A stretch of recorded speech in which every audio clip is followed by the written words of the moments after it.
ഹേ all, നമ്മുടെ motor സൈക്കിളിൻ്റെ maintenance എങ്ങനെ ചെയ്യണമെന്ന് ഭയങ്കര ഡൗട്ട്ഫുള്ളായിരിക്കും നമുക്ക് പുതിയതായി വണ്ടി എടുക്കുന്ന സമയത്ത്. മീൻസ് സർവീസ് സെൻറ്ററിൽ കൊടുക്കണോ അതോ പുറത്ത് കൊടുക്കണോ എന്നുള്ള കുറേ കൺഫ്യൂഷൻ ആയിരിക്കും. അപ്പോൾ അതെങ്ങനെ പ്രോപ്പറായിട്ട് നമുക്ക് ഡിസൈഡ് ചെയ്യാം, അതേപോലെ എങ്ങനെ നമുക്ക് ചെയ്തെടുക്കാം എന്നുള്ളതിനെ കുറിച്ചാണ് ഞാൻ ഈ വീഡിയോയിൽ പറയുന്നത്. നമ്മുടെ വണ്ടി എങ്ങനെ മെയിൻ്റെനൻസ് പ്രോപ്പറായി മെയിൻറ്റെയിൻ ചെയ്യുക എന്നുള്ളത്. ഇപ്പോൾ നമ്മുടെ വണ്ടിക്ക് വാറണ്ടി ഉണ്ടെന്നുണ്ടെങ്കിൽ നമുക്ക് സർവീസ് സെൻറ്ററിൽ നിന്ന് ചെയ്യാതിരുന്നതിന് വാറണ്ടി നമുക്ക് കിട്ടില്ല. ഇപ്പോൾ ഒരു 2 ഇയർ ആണോ ഒരു വാറണ്ടി ഉള്ളതെന്നുണ്ടെങ്കിൽ നമുക്ക് 2 ഇയർ സർവീസ് സെൻറ്ററിൽ കാണിക്കണം. സോ നമുക്കത് വേണ്ട, വാറണ്ടി നിങ്ങൾക്കത് ആവശ്യമില്ല എന്നുണ്ടെങ്കിൽ നിങ്ങൾക്ക് പുറത്ത് കൊടുക്കാം, നിങ്ങൾക്ക് അറിയുന്ന കട ഉണ്ടെന്നുണ്ടെങ്കിൽ. പക്ഷെ ഞാൻ റെക്കമെൻഡ് ചെയ്യുന്നത് നിങ്ങൾക്ക് കുഴപ്പമില്ല, വാറണ്ടി പീരീഡിൽ സർവീസ് സെൻറ്ററിൽ കൊടുത്താലും വലിയ ഇഷ്യൂസ് ഇല്ല. എന്താണെന്നുണ്ടെങ്കിൽ നമുക്ക് വാറണ്ടിയിൽ മാറ്റി കിട്ടും. പക്ഷെ അത് നമുക്ക് ചെയ്യണം വെച്ച് കഴിഞ്ഞാൽ, ഫസ്റ്റ് ഓഫ് ഓൾ നമ്മുടെ ബൈക്കിൻ്റെ ഓണേഴ്സ് മാനുവൽ എടുക്കുക. നിങ്ങൾക്ക് റോയൽ എൻഫീൽഡ് ആണെന്നുണ്ടെങ്കിൽ നമുക്ക് അതിൻ്റെ ആപ്പ് ഇൻസ്റ്റാൾ ചെയ്ത് കഴിഞ്ഞാൽ അതിൽ തന്നെ കിട്ടും. ഇല്ലാന്നുണ്ടെങ്കിൽ വണ്ടിയുടെ ഒപ്പം തന്നെ നമുക്ക് ഓണേഴ്സ് മാനുവൽ കിട്ടും. എല്ലാ വണ്ടിൻ്റെയും ഒപ്പം കയ്യിൽ കിട്ടുന്നതാണ്. അതിൽ പീരിയോഡിക് മെയിൻ്റെനൻസ് പറഞ്ഞൊരു സെക്ഷൻ ഉണ്ട്, ഞാൻ നിങ്ങൾക്ക് കാണിച്ചു തരാം. ഓക്കെ, ഒരു മിനിറ്റ്, അവിടെ സൈഡ് നിർത്തിയിട്ട് ഞാൻ കാണിച്ചു തരാം നിങ്ങൾക്ക്. റോയൽ എൻഫീൽഡ് ആപ്പ് ഇൻസ്റ്റാൾ ചെയ്തിട്ടുണ്ടെന്നുണ്ടെങ്കിൽ അത് ഓപ്പൺ ആക്കിയിട്ട് നമ്മൾ ലോഗിനൊക്കെ ചെയ്യാം. നമ്മുടെ മൊബൈൽ നമ്പർ വെച്ച് ലോഗിൻ ചെയ്യാം നമ്മൾ വണ്ടി ഉണ്ടെന്നുണ്ടെങ്കിൽ. അപ്പോൾ അതിൽ പോയി കഴിഞ്ഞാൽ സപ്പോർട്ടിൽ പോയി കഴിഞ്ഞ് കഴിഞ്ഞാൽ ഇവിടെ ഓണേഴ്സ് മാനുവൽ ഉണ്ടാവും. ഓക്കെ, അപ്പോൾ നമ്മുടെ വണ്ടി ഏതാണെന്നുണ്ടെങ്കിൽ അത് ഓട്ടോമാറ്റിക് ഇതിൽ വരും. ഇല്ലാന്നുണ്ടെങ്കിൽ നിങ്ങൾക്ക് ഗൂഗിളിൽ സെർച്ച് ചെയ്ത് കഴിഞ്ഞാൽ അതിൻ്റെ കിട്ടും. ഓക്കെ, അപ്പോൾ ഇതിൻ്റെ ഏറ്റവും ലാസ്റ്റ് സെക്ഷനിൽ പീരിയോഡിക്കൽ മെയിൻ്റെനൻസ് കണ്ടൊരു കണ്ട 89ാമത്തെ പേജ് ഹിമാലയൻ്റെയാണ്. അപ്പോൾ ഇതിൽ കൊടുത്തിട്ടുണ്ട് എന്തൊക്കെ ഡിസ്ക്രിപ്ഷനും പിന്നെ പീരിയോഡിക് മെയിൻ്റെനൻസ് എപ്പൊക്കെ ചെയ്യണം എന്നുള്ളത്. സോ നിങ്ങൾ ഇത് ഫോളോ അപ്പ് ചെയ്യണം. അതായത് ഇതിനെ മെയിൻറ്റെയിൻ ഇത് നിങ്ങൾ അറിഞ്ഞിരിക്കണം. ഇതിൻ്റെ ഒരു സ്ക്രീൻഷോട്ടോ അല്ലെങ്കിൽ ഇതൊരു സ്ക്രീൻഷോട്ട് എടുത്തിട്ട് സേവ് ചെയ്ത് വെക്കുക. ഞാൻ ഈ സ്ക്രീൻഷോട്ട് എൻ്റെ ഇൻസ്റ്റാഗ്രാമിൽ ഞാൻ പോസ്റ്റ് ചെയ്യാം, എന്നിട്ട് ഞാൻ അതിൻ്റെ ലിങ്ക് ഇത് താഴെ ഇടാം. അപ്പോൾ നിങ്ങൾക്ക് യൂസ് ചെയ്യുകയാണെങ്കിൽ ഇതിലെടുത്ത് നോക്കുകയും ചെയ്യാം, ഈ പീരിയോഡിക് മെയിൻ്റെനൻസ് മാത്രം. അപ്പോൾ ഇതെങ്ങനെയാണ് വർക്ക് ചെയ്യുന്നുള്ളത് ഞാൻ പറഞ്ഞുതരാം. കണ്ടില്ല, ഇതിലിപ്പോൾ എൻജിൻ ഓയിൽ ലെവൽ ചെക്ക് ഉണ്ട്. അപ്പോൾ 0.5, അതായത് 500 കിലോമീറ്റർ. ഇവിടെ മുകളിൽ ഇതിൻ്റെ കിലോമീറ്റർ ഏതിലാണെന്നുള്ളത് കാണിക്കുന്നുണ്ട്, അതിന് ഇൻഡിക്കേഷൻസ്. അതായത് 5 പറയുമ്പോൾ 5000 എന്നാണ് ഉദ്ദേശിക്കുന്നത്. മൾട്ടിപ്ലിക്കേഷൻ ഓഫ് 1000 ആണ് മുകളിൽ.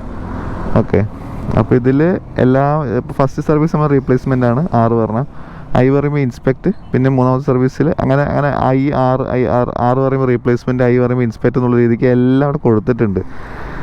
കിലോമീറ്റർ വൈസ് എന്തൊക്കെ ചെയ്യണം എന്നുള്ളത്. 5000, 10000, 15000, അല്ലെങ്കിൽ 6 മാസം, 12 മാസം, 18 മാസം, അങ്ങനെ എല്ലാം. അതായത് നമ്മുടെ വണ്ടിയുടെ ഏകദേശം ഓൾമോസ്റ്റ് എല്ലാ പാർട്സിൻ്റെയും ഇവിടെ കൊടുത്തിട്ടുണ്ടാകും ഈ കിലോമീറ്ററിൽ എന്തൊക്കെ ചെയ്യണം എന്നുള്ളത്.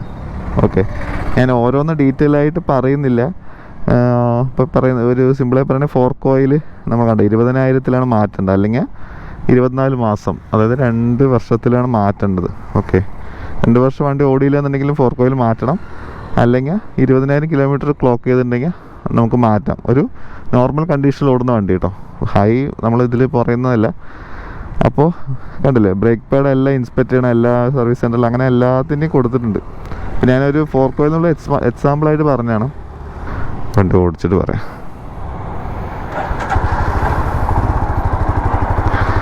അല്ല, അപ്പോൾ ഞാൻ ഫോർക്ക് ഓയിൽ എന്നുള്ള ഒരു എക്സാമ്പിൾ പോലെ പറഞ്ഞു നിങ്ങൾ. അപ്പോൾ എന്താ ചെയ്യേണ്ടത് വെച്ച് കഴിഞ്ഞാൽ ഇത് നമ്മളിതൊന്ന് ജസ്റ്റ് ഒന്ന് കെയർ എടുത്താൽ മതി. നമ്മുടെ വണ്ടിയുടെ ഒന്ന് ജസ്റ്റ് ഒന്ന് എടുത്തിട്ട്, ഇപ്പോൾ നിങ്ങളുടെ വണ്ടി ഏതാ കിലോമീറ്റർ, അപ്പോൾ ഇതിൽ എന്തൊക്കെ ചേഞ്ച് ചെയ്യണം, ഇനി അടുത്ത സർവീസിൽ എന്തൊക്കെ ചേഞ്ച് ചെയ്യണം നിങ്ങൾ മുൻകൂട്ടിയിട്ട് തന്നെ ഒന്ന് അറിഞ്ഞു വെക്കുക. എന്നിട്ട് നമ്മൾ സർവീസ് സെൻറ്ററിൽ പോയിട്ട്, അല്ലെങ്കിൽ നിങ്ങൾ ലോക്കലായിട്ട് മെക്കാനിക്കിൻ്റെ അടുത്താണെങ്കിലോ അവരുടെ അടുത്ത് പറയുക ഇതൊക്കെയാണ് എനിക്ക് മാറ്റാനുള്ളത്, അല്ലെങ്കിൽ ഇതൊക്കെ എനിക്കൊന്ന് ചെക്ക് ചെയ്യണം എന്ന് പറയുമ്പോൾ തന്നെ ഓക്കെ, ഇവരെല്ലാം അറിയാം, ഒരുവിധം എല്ലാം അറിയുകയും ചെയ്യാം.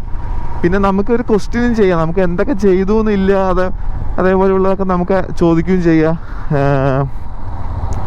നിങ്ങൾക്കൊരു ധാരണ കിട്ടും ഇപ്പോൾ ഓരോരോ ഇഷ്യൂസ് എവിടെ നിന്നാണ് വരുന്നതെന്നൊക്കെ ഉള്ളത്. ഇപ്പോൾ നമ്മുടെ ഹിമാലയൻ്റെ മെയിൻ ഇഷ്യൂ വരുന്നത് ഒരു എൻജിൻ സൗണ്ടാണ്. മെജോറിറ്റി ഓഫ് ആൾക്കാർക്കുള്ള ഒരു ഇഷ്യൂസിൽ വരുന്ന ഒരു ഇഷ്യൂ, അതായത് എൻജിൻ സൗണ്ട് വരുന്നുള്ളത്. പക്ഷെ അതിൻ്റെ സൊല്യൂഷൻ എന്താ വെച്ച് കഴിഞ്ഞാൽ, കുറച്ച് സൗണ്ട്സ് നോർമലാണ്, ഹീറ്റാകുമ്പോൾ കുറച്ച് സൗണ്ട് വരുന്നുള്ളത് നോർമലാണ്. പിന്നെ നമുക്ക് അഡ്ജസ്റ്റ് ചെയ്യാൻ പറ്റുന്നതിൻ്റെ ടാപ്പറ്റ്, അതായത് നമുക്ക് വാൾവ് അഡ്ജസ്റ്റ് ചെയ്യാൻ പറ്റും ഇതിൻ്റെ. ഓക്കെ, അപ്പോൾ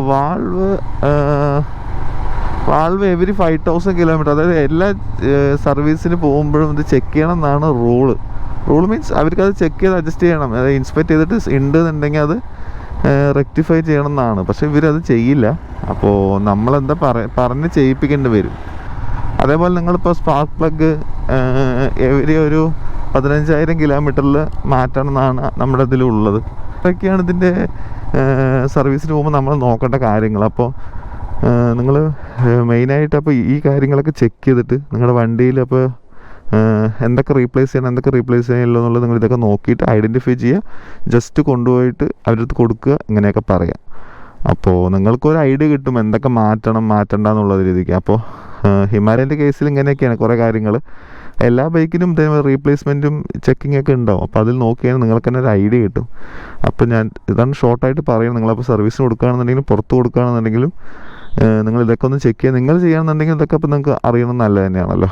അപ്പോൾ ഈ വീഡിയോ അത്രയൊക്കെ ഉള്ളൂ. അടുത്തൊരു ടോപ്പിക്കായിട്ട് നമുക്ക് അടുത്തൊരു വീഡിയോ കാണാം. Okay, by.